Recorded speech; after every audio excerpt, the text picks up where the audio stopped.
Thank you, Madam Ranking Member, and Mr. Chairman. Also, thank you for having this very important meeting. Mr. Flynn, due to the pandemic, I think this is our first time, our first encounter. So, welcome. We've already talked about this a little bit in this hearing today, but I just want to emphasize the tremendous distress that the COVID-19 pandemic continues to cause for every sector of our economy, including Amtrak, its workforce, and every other mode of transportation. As Amtrak, Amtrak enjoyed record ridership in 2019, in fact, and was on track for another stellar year in 2020 before the pandemic broke. And as Amtrak closed its first ever annual reporting profit, the pandemic caused a 97% of its ridership to evaporate in a matter of weeks. And unfortunately, Amtrak is not alone in this. Transit agencies like the Chicago Transit Authority, Metra, and PACE also experienced similar drops in ridership and revenues. Airports, airlines, motor coach industry, state and local highway departments, freight rail, some are hurting more than others, but no one has been spared the devastating impact of COVID-19. Mr. Flynn, Amtrak has acknowledged that it is likely to furlough roughly 2,000 employees, and you've talked about that already today, due to lost revenues during the pandemic and inaction by Congress to provide workforce stabilization relief.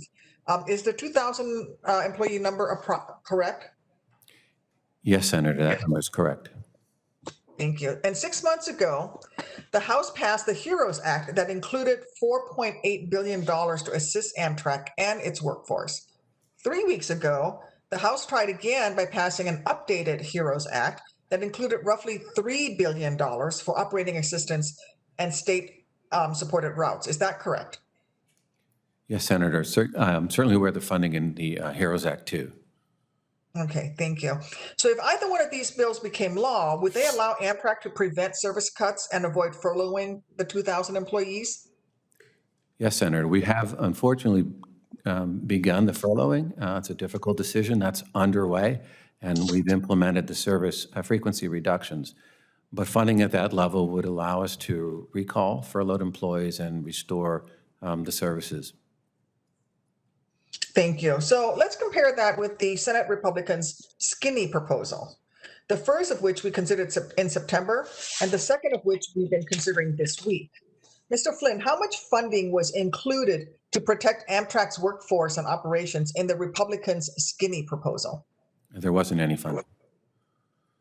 Thank you. Just to be clear, is it accurate to say that if either of the Republican skinny bills were to become law as drafted, Amtrak would still be forced to furlough employees and reduce services?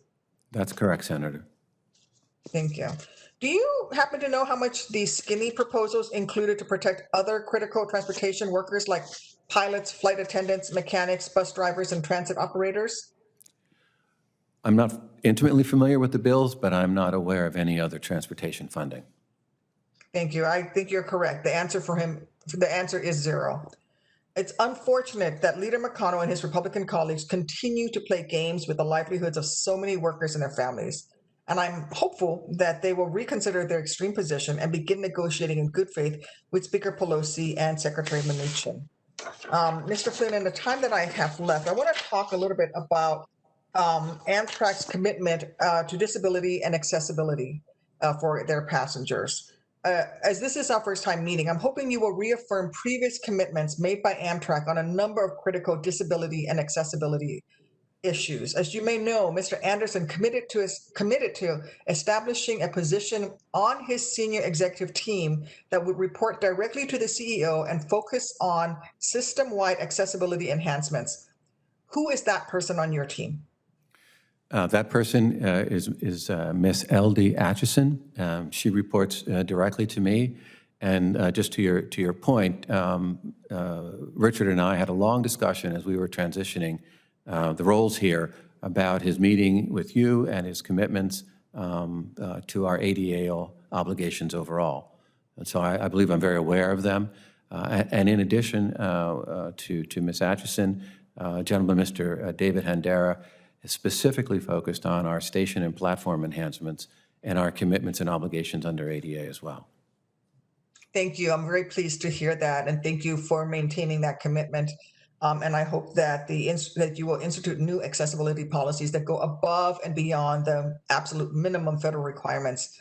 And that will help establish Amtrak as a premier transportation option for all travelers. Thank you for being here today. I yield back. I look forward to meeting with you, Senator, and I can discuss our enhanced policies in more detail. Thank you.